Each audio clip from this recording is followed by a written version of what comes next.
Welcome back, everybody. It's time for maths now.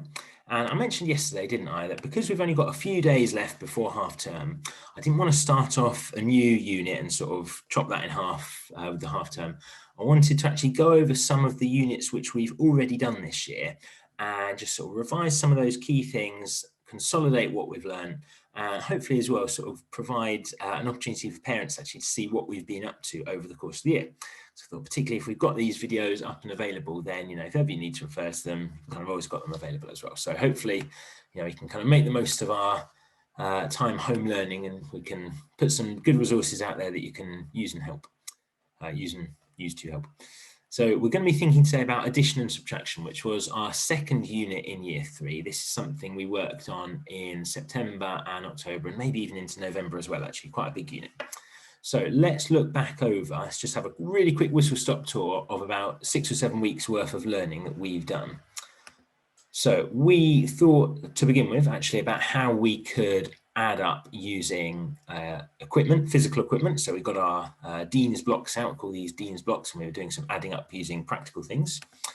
And then we thought about some mental strategies. So we thought about how we could add things up in our head. So this was all about kind of bonding together things from the same column. So sort of building on our place value knowledge, I could put all of the hundreds together, 100. I could add my tens together, that was 60 and 30 to make 90. I could add my ones together, so 5 plus 2 is 7. And then it's quite easy for me to just sort of piece all those bits together, isn't it? It's 197. So that's a nice mental strategy we can use. Similarly, we can kind of, if we think of these in columns in our head, well, again, we can start actually adding the column parts together. I could do my 1, so 5 plus 2, I know that's 7. I can do 6 plus 3, and I know that's 9. And actually, by thinking about that kind of mental strategy there, that moved us on to thinking about our written method, which we've spent a lot of time doing. Now, a written method really is something we are going to kind of lean on an awful lot through our lives, and particularly our kind of mathematical careers right the way through high school and everything as well. Being able to use this written method of column addition is really essential to pretty much every year group for maths from here on out. This is going to be something you're going to lean on and use an awful lot. So it's worth spending the time to really perfect it, really get it right, and to know it like the back of your hand, because it's so useful, and we're going to keep on using it for a huge amount of time. So we know, of course, that we've got to line our columns up really nicely. So I'm going to lay out my 165 laid out really nicely, 1 digit per square. I know that 1 in this number represents 100, so it goes in the hundreds column. I'm going to line up my 32 really nicely. I know that 3 represents 3 tens, so it goes in the tens column. And then, of course, I start on the right-hand side. It's ones, so 5 plus 2 is 7, 6 plus 3 is 9, and 1 plus nothing, or 1 plus 0, I could think of that as, is 1. Sometimes it won't be quite that easy, and sometimes we'll need to do a little bit of exchanging. Now, again, this is something that we spent quite a long time thinking about with equipment, and we had some sort of physical resources to do this, but we then eventually sort of built on that and moved on to this written method of doing it. And again, this is something that you are going to be using again and again and again and again. So it's really useful to have this completely perfected in your mind and for you to know exactly what you're doing. So I've laid it out carefully. I've got 1 digit per square. I've made sure everything's lined up in the right column, and now I can start adding. So 6 plus 5, I know that that's 11. Now I can't put 11 in there. It is 11 ones, but we can only have 1 digit per square, so it can't look like that. So 11 we know has 1 10 and 1 1. So we would write it like this. I'm carrying over 1 10 into the tens column, and I've got my 1 on its own there. Now tens, I've got 0 plus 6 plus this 1 we've carried over, so that's 7 in total. And over here, 5 plus 1, 500s plus 100 is 600, 671. Okay, can you have a really brief recap then of practicing this method? Have a go on a piece of paper, pause the video, and come back when you've got these 3 answers. And here we go. Hopefully you've got these right. 708, 892, 733. And of course, we can also do this with column subtraction as well. So same again, we're going to lay this out in columns. People sometimes ask me, do we need the hundreds, tens and ones? So the actual letters H, T and O. I would say when we first started doing that, I asked you to write those in and made sure you had those there. And that was just so that you had something to kind of anchor your numbers against, that you could line things up correctly, and that you, if you were suddenly going, oh, where am I going to lay this out? You had that tens column written in, you knew that was there. You don't necessarily have to have it. It's not something you need moving forward. But I sometimes like to put those in just so that we can be really, really crystal clear about what columns we've got and why we're putting things where. Particularly when we move on to thinking about large numbers as well, we'll find that hundreds, tens and ones actually repeats itself. So people sometimes write here thousands, and I understand what they mean by that. It sort of is thousands, but actually we repeat that hundreds, tens and ones again. We have hundreds, tens and ones of thousands, and then we have hundreds, tens and ones of millions, and then hundreds, tens and ones of billions and so on. And so that hundred, tens, ones columns, that idea that we've got 3 columns, hundreds, tens and ones, it actually repeats itself all the way up, however high up you get. So it's really important we know what they are. Right, so I got this sidetracked there, didn't I? Right, we carry on. So we start in our ones column, same as always. So 1, take away 4. Well, if I've got 1 and I want to take 4 away, I can't. I haven't got enough to do that. So I'm going to need to go over into my tens column to exchange and get some more ones. So I'm going to say, right, I'm going to take away one of my tens. So I haven't got 7 anymore. I've got 6 tens. And that 10 that I've just exchanged, I'm going to get 10 ones for it. So by putting a little 1 in front of this digit in the ones column, I've now got 11. So this is a bit like adding a sort of tens digit to your ones column. I've now got 11 ones, and 11 take away 4, that's 7. And now I can complete the rest of this. 6 take away 3 is 3. And 6 take away 2 is 4. So it's 437. Let's do one more together. Let's have this one. So same again. Always really careful to lay this out nicely. I know I need to line up my hundreds digits with my hundreds digits, my tens with my tens, and so on. I'll make sure we get this right. As always, apologies for the penmanship. It's quite tricky on a laptop.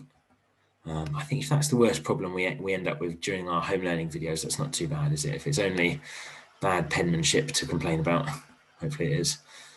Right, so over here, 7 take away 3, always starting in our ones column. I know that's 4. Now we're going to do a bit of exchanging again over here, because if I've got 2, I haven't got enough to take 8 out. I could take away 2, I could take away 1, but I can't take away 8.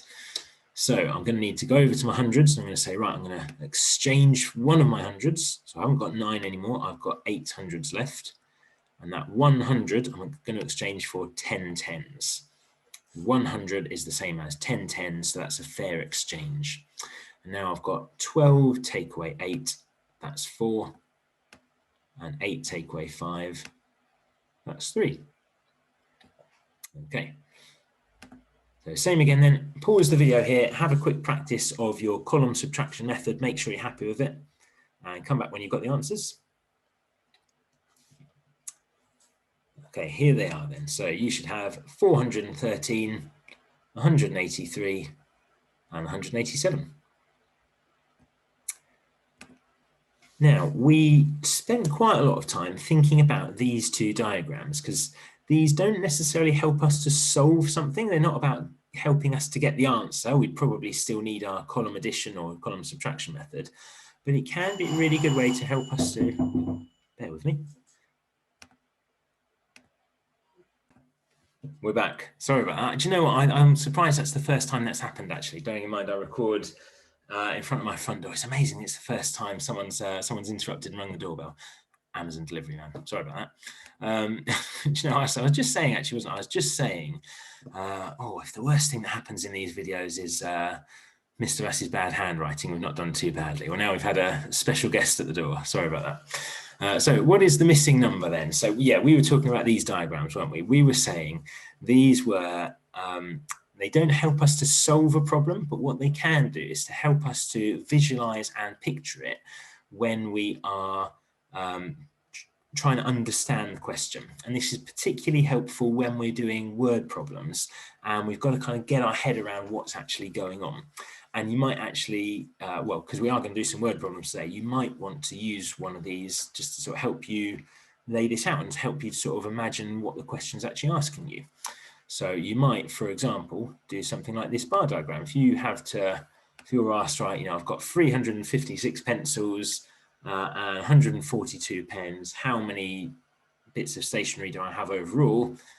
We could see that actually those two things are two parts of a whole. So we could see those two parts going towards a whole here, or we might have those as two parts of a larger total. So as I say, it doesn't help you to solve it in and of itself because you would probably then need to do some column addition. But once you have solved it, what it can do as well is actually, we looked at the fact that once we've solved it, we actually know the corresponding number facts as well. So if you worked out that, in this case, 356 plus 142 is 498, we do then also know the inverse. We know some of the subtraction facts. This is a bit like what we looked at in multiplication. Once we know kind of two parts of a triangle, we always know the third as well. Okay, so it's time for your own questions now. I've got a choice of mild, medium, and spicy. They're fairly similar, but just a slightly sort of added challenge of some numbers in there. So there are 10 questions to do. Pause the video on the right slide for you and have a go at these 10 questions, and I'll be back with the answers shortly.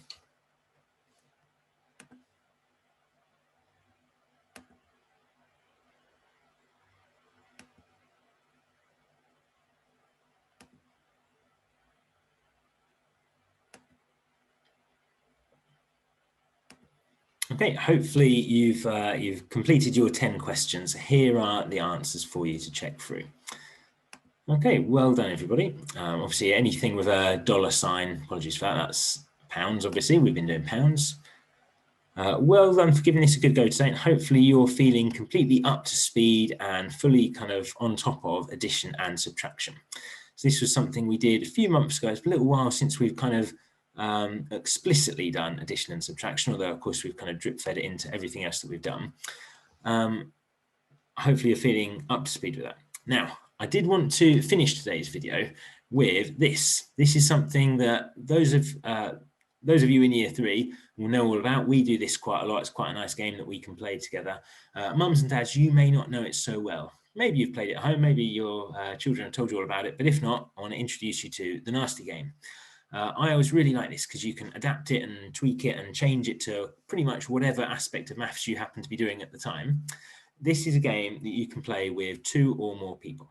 So if maybe, let's say it's your year 3 pupil against mum or dad, you're each going to need a piece of paper with this layout. You're going to need, in this case, let's say 3 digits plus 3 digits and an answer box. And your kind of orange squares there, what I've got as orange squares, need to be boxes big enough to write some digits in. So at the moment, they're completely blank. You're going to need one game board and the other person is going to need a game board as well. And what you're going to do is you're going to take it in turns to roll a dice, and I'll put a kind of virtual dice link down here just in case you haven't got any physical dice with you. You're going to take it in turns to roll a dice, and then you can place it in any of the available spaces. And the aim of the game is to end up with the biggest answer on your own board. So let's say this is me, this is Mr. Vass. Oh, sorry, Mr. B. And I'm playing against the Amazon delivery driver that's just been Amazon delivery man.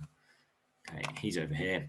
And I am playing against him, and we are both trying to get the largest possible answer on our board. So I'm going to roll the dice first, and I get, right, okay, I get a 6, which on a 6-sided dice is really good, isn't it? So I've got to think, right, where is a good place for me to put that 6? Now, I know that I'm trying to get the highest number on my board, so I might be thinking, right, I'm going to put it on my board here. But maybe that's not the best of my available places to put that number. I'll leave you to kind of think about that and where you think you're going to go. Then let's say Amazon delivery man rolls a 1. Now he can put that 1 anywhere he likes. So he could put that in one of his spaces, or, and this is where the nasty game comes in, he might think, aha, I can use that to fill one of Mr. Vass's digits and I can put it there. And then I roll a 2 and I think, right, I'm going to get some payback. I'm going to put that in yours, Mr. Amazon Delivery Driver. And you keep going basically until you're completely filled up. So let's say, we roll a few more dice, you get the idea. We slowly but surely fill up our game board. So let's say it ends up looking like this. I'll just do a few quick ones. Sorry about this. And what you then do is you you add up the total on your board. So I would add up 126 plus 131. Mr. Amazon Delivery Man would add up 251 plus 461. And we would find out who has the largest total. So if I had the largest number on my board, I would get the point. If Amazon Delivery Driver got the highest number on his board, he would get the point. And so this is a nice game because I think it allows us to practice a couple of things. One, gets us really thinking about place value and what are the important columns, what are the important digits, where are the numbers worth the most. And also it allows us to practice addition as well. Now I've set this up as a 3-digit plus 3-digit addition board, but you can do this with pretty much anything, couldn't you? You could turn this into a subtraction calculation. You could extend it so that it's not 3 digits, but 6 digits. You can do whatever you want with this game. So that might be a nice game that you can play at home today or this afternoon. Okay, thanks everyone. I hope you've enjoyed today's video and I look forward to seeing you later on.